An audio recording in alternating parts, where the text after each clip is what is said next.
It was the kind of wedding everyone dreams about. The ceremony was held in a stunning garden under the soft glow of fairy lights and the warm rays of the late afternoon sun. Sarah and James, both radiant in their wedding attire, smiled at each other with the kind of love that made everyone around them believe in fairy tales. The guests sat in awe as the couple exchanged vows, their voices filled with hope, promise, and laughter. It was perfect. Everyone was celebrating their love, their future, a lifetime of happiness ahead. The reception followed, filled with cheers and toasts. The newlyweds shared their first dance as a married couple, their hands clasped tightly, their hearts beating in unison. Laughter echoed in the air as the night unfolded, everyone there witnessing what seemed like a moment of destiny. But 7 minutes later, the sound of joy turned into screams of horror. Sarah collapsed first. Her body hit the floor with a sickening thud, as though she had lost all control. Guests rushed to her side, trying to lift her, but before anyone could comprehend what had happened, James dropped beside her. His body hit the ground with the same suddenness and force, his face pale, his eyes lifeless. Panic spread like wildfire. It took only seconds for the room to descend into chaos. People were screaming, begging for someone to help. The best man, in disbelief, rushed to dial emergency services, but it was too late. By the time paramedics arrived, the newlyweds were both gone. The cause of death was initially a mystery. Heart failure? A reaction to something they ate? Was it just an unfortunate accident? The families were left to process the unthinkable. Their beloved Sarah and James, just hours ago full of joy, excitement, and love, were now gone, their lives snuffed out in the blink of an eye. It wasn't until later, when the authorities began to dig deeper, that they uncovered something horrifying. The couple had been poisoned. At first, it seemed like an isolated tragedy, a random act of violence. But the more the investigation unfolded, the more chilling the facts became. There were no signs of forced entry, no obvious enemies, no one who seemed to have a motive. As it turned out, the poison wasn't something that could be bought at any store. It was rare, odorless, and fast-acting, something that could only be acquired through certain underground means. It was almost as if someone had planned their deaths with precision, right down to the timing, 7 minutes after their wedding. Who would want to kill a young, happy couple on what was supposed to be the happiest day of their lives? Who could hate them enough to ruin everything they had worked for? The authorities were left with more questions than answers. But one thing was certain: the reason behind their deaths would change everything. The days following Sarah and James's tragic deaths were a blur of police investigations, media frenzy, and grieving family members. At first, no one knew what to believe. Who could do this? Why were Sarah and James targeted? They had no known enemies, no business dealings that could have gone wrong, and no deep secrets that could have caused someone to harbor such ill will. As the police dug deeper, they uncovered a series of small but unsettling details. First, there was the issue of the food. Sarah and James had chosen a small local catering service for their wedding, one that came highly recommended by friends. The catering company had delivered the meal in its usual fashion, but according to the health inspection records, the delivery wasn't as routine as it seemed. The company had been flagged twice for health code violations in the past year, though nothing serious had come of it. Despite the initial shock of the deaths, it seemed that this was a simple case of bad luck, until they examined the substance used to poison them. The substance in question was known as ricin, a highly toxic and potent poison that could be produced in small quantities. Its effects were swift and deadly, causing a massive breakdown in bodily functions. The police were puzzled. How had the poison been administered? Had it been in the food, the drink, or something else entirely? The investigation took an even darker turn when they learned about a strange interaction during the wedding reception. One of the guests, Olivia, had reported seeing a man she didn't recognize talking to Sarah just before the ceremony began. Olivia didn't think much of it at the time, assuming he was a distant relative or a friend of the family, but when she mentioned it to the police, they found no record of this man. No one could identify him, and he didn't seem to belong to any group of people they had accounted for at the wedding. As more information surfaced, it became increasingly clear that this wasn't a random tragedy. The poisoning had been carefully orchestrated. Whoever was responsible had been watching them. But why wait until the very moment of the wedding to strike? Then came the chilling discovery: Sarah's journal. Hidden beneath the floorboards of her childhood bedroom, Sarah had kept a journal throughout her adult life. The police had found it tucked away in a box with her personal belongings. But when they opened it, it revealed something they never could have imagined. Sarah had known she was being watched. The entries were disjointed, cryptic, and often talked about a shadow that had followed her for years. She mentioned strange phone calls, a feeling of constant surveillance, and even unexplained gifts left on her doorstep. At first, Sarah thought she was being paranoid, but the further the journal went, the more urgent her writing became. One entry, written just weeks before the wedding, stood out. "They're getting closer. I don't know who they are, but they know everything about me, everything about James. We need to be careful. I don't know how much time we have left." The revelation sent shockwaves through the investigation. Who was Sarah afraid of? Who were they, and what did they want? What had Sarah uncovered that was so dangerous it led to this horrifying moment? The police had no answers, and the mystery seemed to grow deeper with each passing day. The poison, the strange man at the wedding, in Sarah's cryptic journal all pointed toward a hidden threat, one that was still out there, waiting. It became clear that the deaths of Sarah and James weren't just about revenge or a random act of violence. There was something larger at play, something much darker, and now no one was safe. As the days passed, the investigation into the deaths of Sarah and James grew more complicated. The police had already identified the poison as ricin, but that only led to more questions. Where had the poison come from? How had it been administered? And most chilling of all, who had access to it? The local authorities worked tirelessly, but as time passed, the case seemed to stall. There were no clear leads, no suspects. The wedding guests, in their grief and shock, couldn't provide much useful information. The mysterious man who Olivia had seen speaking to Sarah before the ceremony was still an enigma. There was no record of him, no fingerprints, no sign that he belonged to anyone they knew. It wasn't until weeks later that a breakthrough came, but it wasn't in the form of evidence. It was a witness. Detective Ellis, the officer who had been overseeing the case, was going through some of the wedding footage once again, hoping to find a clue that had been overlooked. The ceremony and reception had been filmed, and the footage was crucial for any possible leads. It was during this second review that something caught his attention, a brief moment in the background of the wedding video, something that hadn't stood out before. At the edge of the crowd near the bar, a man appeared for just a split second. The camera had zoomed in on Sarah and James as they were laughing and talking, but behind them, the figure was clear enough to make out, an unfamiliar face, dressed in a dark suit, moving toward them. Ellis paused the video, zooming in on the man. His features were sharp but unremarkable, and he had a small, cold smile as he approached Sarah. But it was the way he moved that caught Ellis's attention. Deliberate, calculated, almost as if he had been waiting for the right moment to act. Ellis's instincts told him something wasn't right, but this was no ordinary guest. A quick search of the guest list didn't turn up any leads, and no one at the wedding seemed to recognize him. But that cold smile, those eyes, it was as if he knew something, something that no one else did. After further examination, they discovered the man's identity. His name was Marcus Gray, a name that rang no bells to anyone in Sarah or James's circle. But a deep dive into his background revealed a chilling connection. Marcus Gray was an associate of an underground network involved in black market chemicals and poisons. The connection was clear now. Marcus had the means to acquire ricin, and he was the one who had poisoned Sarah and James. But the why was still a mystery.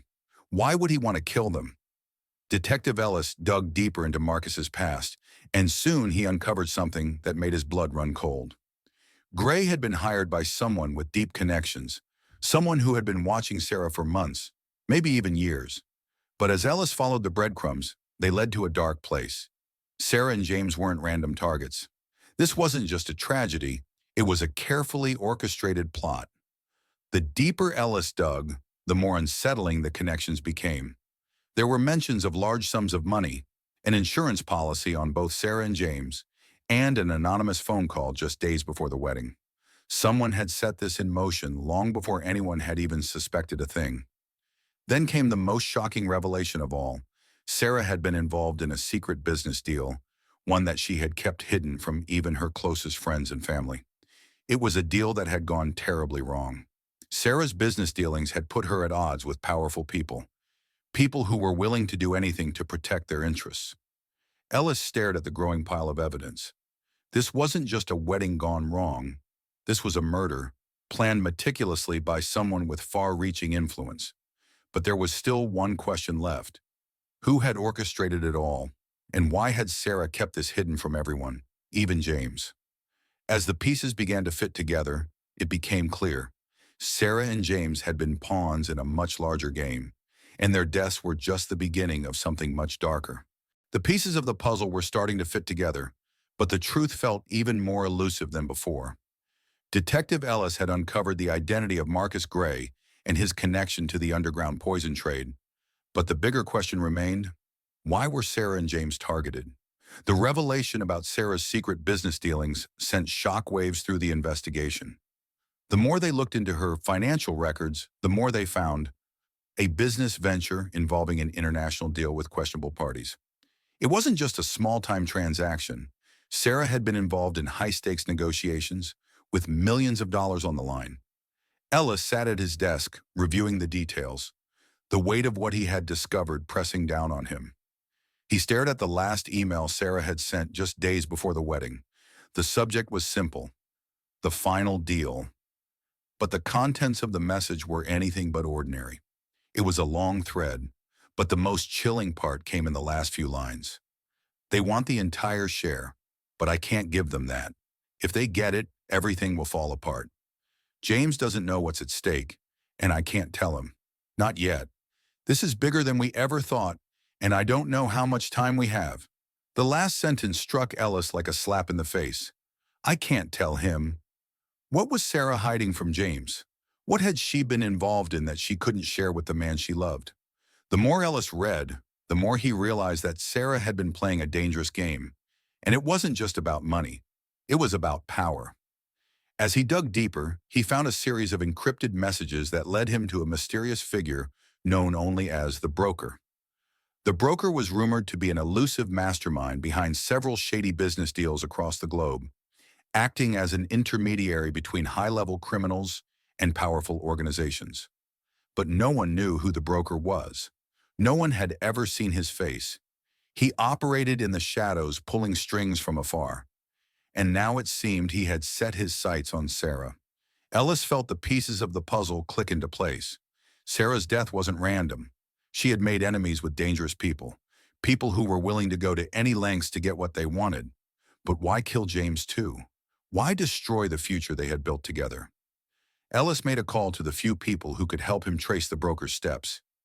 He needed answers, and the more he uncovered, the more it became clear. Sarah and James were caught in a web of deceit and danger they hadn't fully understood. It wasn't until a breakthrough came through a hidden account Sarah had set up in a foreign bank that everything became clearer. The account was linked to several high-profile clients, people who were connected to arms dealing, money laundering, and covert operations. Sarah had unknowingly stepped into a world of international crime, and now she had paid the price. But there was one detail that stood out, a mysterious transaction on the day of the wedding. A large sum of money had been transferred from Sarah's account to an untraceable source, just hours before the ceremony. Ellis's gut told him that this was the final piece, the one that would expose everything. But time was running out. Ellis raced to follow the trail, hoping to catch the broker before the real mastermind could make their move. As he dug deeper, one thought kept plaguing him. Sarah had been trying to protect James, but she had failed. And now someone else was pulling the strings, someone more powerful than he could imagine. Ellis wasn't just chasing a killer anymore. He was chasing a shadow that was always one step ahead. Detective Ellis spent sleepless nights piecing together the fragments of Sarah and James's lives. The more he discovered about Sarah's secret business dealings, the more tangled the web became. She wasn't just caught in a scheme. She had unknowingly stepped into the heart of something much darker than anyone could have predicted. The broker, a shadowy figure who had been orchestrating deals from behind the scenes, was at the center of it all. Ellis had traced the mysterious money transfer to a series of off-the-books accounts, but every lead seemed to disappear as quickly as it appeared. There was no physical address, no real name, just a network of coded transactions that hinted at a global operation spanning continents. But then came the breakthrough that Ellis had been waiting for, a single phone call from an informant who claimed to have worked with the broker in the past. The call came at dawn. The informant's voice was gruff, barely above a whisper. "You're getting too close. The broker doesn't like that. He's got eyes everywhere." Ellis's pulse quickened. "What do you know about him? Who is he? Where can I find him?" The informant paused, the static on the line thickening. "The broker's not a person, detective. He's an idea, an operation. You'll never find him unless you're ready to lose everything." The words echoed in Ellis's mind. An idea? The broker wasn't a single person. He was an entire network of power, influencing and controlling people across borders. The informant continued, his voice trembling. "Sarah wasn't supposed to survive. She made a mistake. She crossed someone too powerful. James was collateral damage." That's when Ellis realized the most chilling truth. Sarah had made a fatal mistake by trying to back out of the deal. She had tried to protect James, but the forces she had come up against were too far-reaching. She was trying to escape a life that she could no longer control, and in doing so, had signed her death warrant. But why kill James? Why take him too? Ellis felt a pit form in his stomach as the pieces began to align. The broker had orchestrated everything meticulously. Sarah had been the key to the deal, and James, the innocent bystander, had simply been in the wrong place at the wrong time. He wasn't supposed to die. But in the world the broker inhabited, innocent lives were nothing more than pawns in a larger game. Ellis rushed to the bank where Sarah's accounts had been flagged. The transaction that had taken place on the wedding day wasn't just a payment, it was a payoff. Someone had known exactly when Sarah would be vulnerable, when her guard would be down, and they used that moment to ensure the success of their plans. The wedding was the perfect cover for the transaction, a distraction that allowed them to pull the strings unnoticed. But who had authorized the transfer?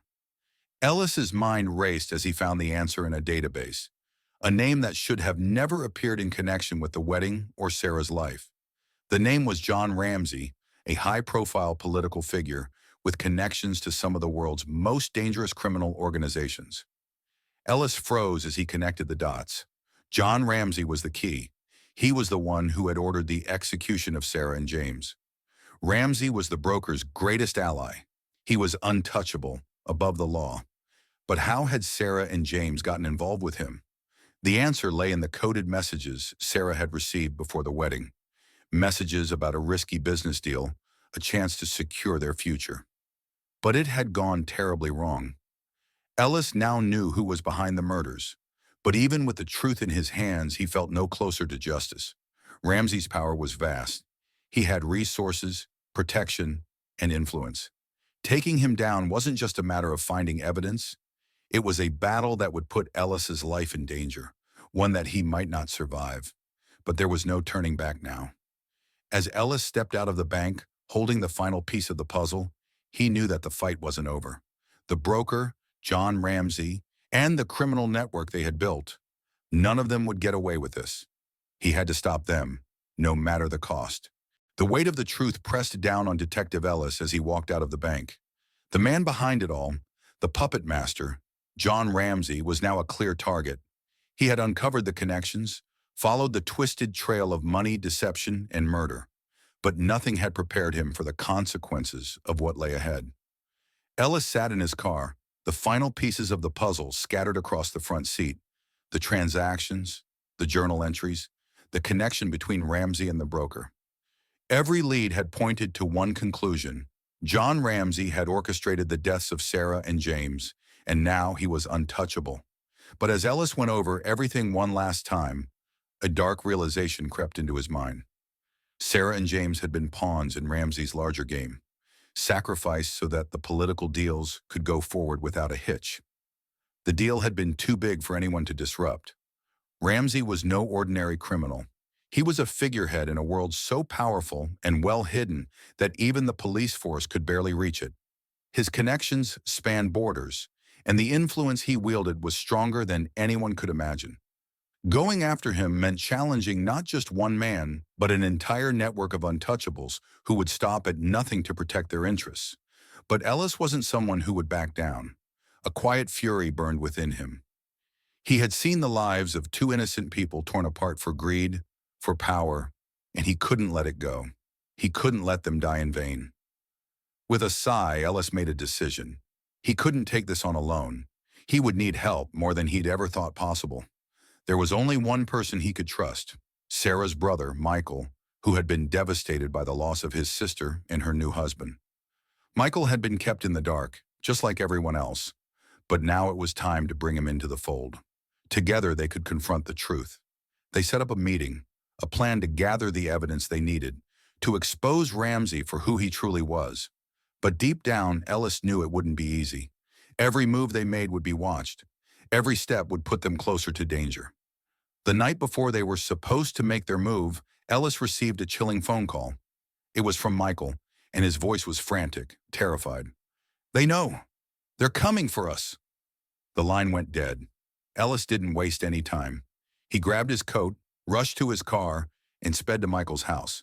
His heart pounded in his chest as he pulled up to the familiar street, but something wasn't right. The lights were off and the house stood eerily still. As he approached the front door, he heard a faint sound.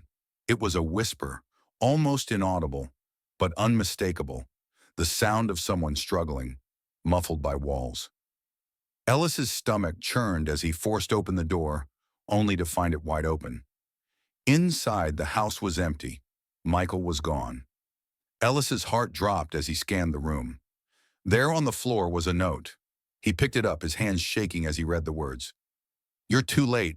The truth is buried, just like your friends." The final words sent a shiver down his spine. Ramsay knew. He always knew. As Ellis stood there, the walls of the house closing in, he realized that exposing the truth had come at a cost he wasn't ready to pay. Michael was gone, and the game had escalated into something far more dangerous than just a simple investigation. There was no escaping it now. John Ramsay, the broker, the network they had built, they would stop at nothing to protect their empire. And as Ellis left the house, the feeling of being watched, of being hunted, grew stronger. The war for the truth had only just begun. Subscribe and press the bell icon so that you never miss the amazing video.